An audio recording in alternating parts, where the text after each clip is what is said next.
Yeah, hey Whitney and Mark, new numbers show just how well used these fire rigs are here in Spokane. On average, these trucks go to about 140 wildfires every single summer, proving that Spokane really isn't a prime spot for possible catastrophe.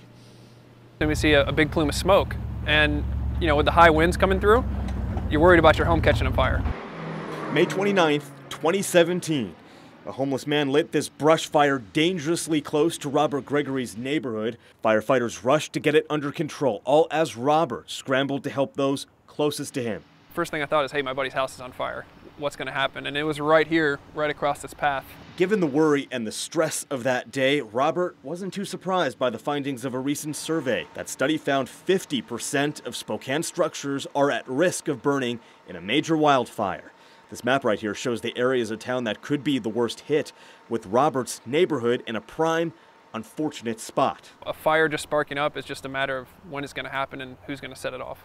It all has to do really with Spokane's mountainous, dry terrain. Unfortunately, our city has the perfect conditions for wildfires, and rescuers have little control over it. Well, this study took many city council members by surprise. Spokane firefighters insist they are prepared for the worst. In the last few years, they say they have beefed up wildfire equipment at stations around town.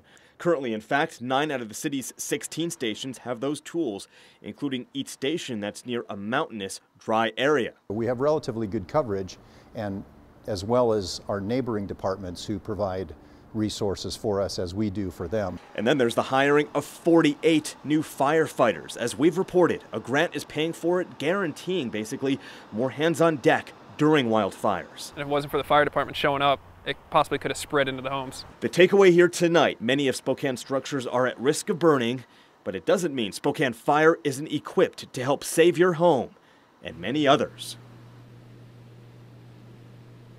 Spokane definitely in good company in Washington as well. That is because Wenatchee and Yakima also placed quite high on that risk list. In Spokane tonight, Ryan Sims, KREM 2 News.